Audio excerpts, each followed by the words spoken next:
Good afternoon all students. तो जैसे कि आप सभी जानते हैं, सेवन्थ क्लास साइंस में आपका चैप्टर चल रहा है जिसका नाम क्या है, न्यूट्रिशन इन एनिमल्स, यानी जानवरों में पोषण। तो देखो, इसके अंतर्गत हमें बुक वर्क करना है। आइए बुक वर्क स्टार्ट करते हैं। उसने कहा टिक द करेक्ट ऑप्शन। जो 4 ऑप्शन दे रखे हैं उनमें से एक ऑप्शन आपका करेक्ट है, उसे टिक करना है।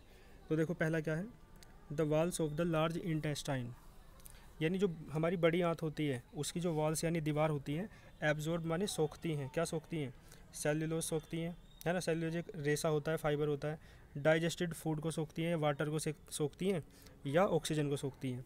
तो आपको पता होना चाहिए कि जो बड़ी आंत है वो, है ना, किसे सोखती है? डाइजेस्टेड फूड, यानी जो पचा हुआ भोजन है उसे सोखती है। ठीक है, पढ़ा रखा है मैंने अच्छे से। आगे देखो, the incisors present in each jaw, प्रत्येक जबड़े में जो इंसीजर्स टाइप के दांत होते हैं वो कितने होते हैं? तो आप पढ़ लेंगे, इंसीजर्स हेडिंग है, मैंने पढ़ाया अभी था।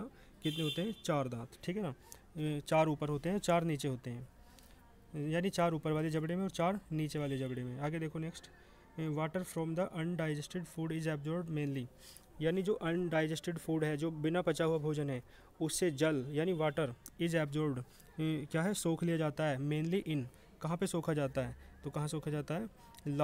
लार्ज इंटेस्टाइन, यानी बड़ी आंत में सोखा जाता है। ठीक है ना, जो बिना पचा हुआ भोजन होता है उससे जल सोख लिया जाता है बड़ी आंत में, यानी लार्ज इंटेस्टाइन में। आगे देखो, बाइल इज प्रोड्यूस्ड, जो बाइल है, बाइल समझते हैं आप, यानी जूस होता है ये। ठीक है, जो हमारे शरीर में भोजन को पचाता है, एक टाइप का जूस होता है। तो ये कहाँ से प्रोड्यूस होता है? गॉल ब्लेडर से होता है ना, पाचक रस होता है जो गॉल ब्लेडर से उत्पन्न होता है, प्रोड्यूस होता है। ठीक है, यहाँ तक समझ रहे होंगे आप। इसके बाद देखो नेक्स्ट, फिफ्थ है आपका, digestive juice is not secreted by, जो डाइजेस्टिव जूस होते हैं, जो पाचक रस होते हैं, वो कहाँ से सीक्रेट नहीं होता है, कहाँ से उत्पन्न नहीं होता है? देखो, स्मॉल इंटेस्टाइन है ना, इससे उत्पन्न होते हैं। लीवर से भी प्रोड्यूस होते हैं, है ना, स्टमक से भी होते हैं। लेकिन किससे प्रोड्यूस नहीं होते हैं? ओइसोफेगस, ओइसोफेगस से प्रोड्यूस नहीं होते हैं। ठीक है, ओइसोफेगस एक हेडिंग है, चाहे तो आप देख भी सकते हैं। उससे कोई भी जूस प्रोड्यूस नहीं होता है, सीक्रेट नहीं होता है। आगे देखो, the upper part of small intestine, जो छोटी आंत होती है, स्मॉल इंटेस्टाइन होती है, उसका ऊपर वाला पार्ट कौन सा है ना? तो कौन सा है? ड्यूडेनम। आप देख लेंगे इस चैप्टर में, तो स्मॉल इंटेस्टाइन में ही आपको पता चल जाएगा ड्यूडेनम है। ठीक है, जिन्होंने चैप्टर अच्छे से पढ़ा है उन्हें समझ में आ भी रहा होगा। आगे देखो, विच ऑफ दीज प्रॉब्लम, इनमें से कौन सी problem caused by consuming rich food, जो भारी है ना भोजन करने से, that is hard to digest, यानी ऐसा भोजन करने से होती है जो पचाने में कठिन होता है। ईटिंग फूड टू क्विकली, है ना, जल्दी जल्दी भोजन खाने से। And note chewing food properly, और भोजन को अच्छी तरीके से नहीं चबाने से कौन सी प्रॉब्लम होती है? तो कौन सी प्रॉब्लम होती है? इनडाइजेशन, यानी अपच। ठीक है ना, जब भोजन अच्छे से नहीं पचता है। इसके बाद देख लीजिए, फिल इन द ब्लैंक्स दे रखे हैं आपको। तो क्या कह रहा है वो? फिल इन द ब्लैंक्स में पहला देखिए, इनडाइजेशन, यानी जो इनडाइजेशन यानी अपच है ना। एब्जॉर्प्शन, एब्जॉर्प्शन समझते हैं आप, सोखना, है ना। एंड इजेशन, यानी जो भोजन बाहर निकल जाता है, वेस्ट पदार्थ। Processes involves in nutrition in animals, तो यानी कौन कौन से प्रोसेस इसमें इन्वॉल्व होते हैं? तो देखो, 2 ब्लैंक छोड़ रखे थे, तो एक प्रोसेस कौन सा हो जाएगा? डाइजेशन, यानी भोजन का पाचन।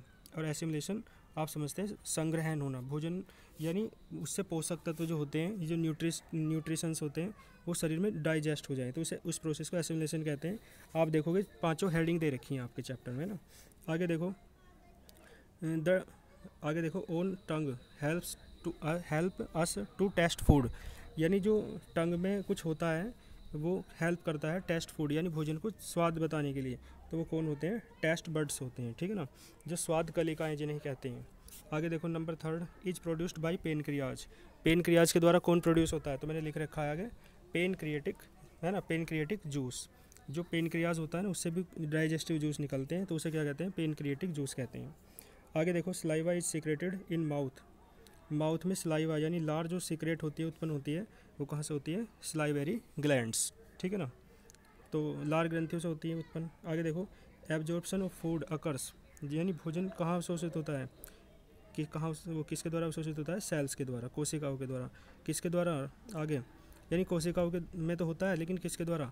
वॉल ऑफ इंटेस्टाइन, जो हमारी आंत हैं उसकी दीवारों के द्वारा, है ना। आगे देखो,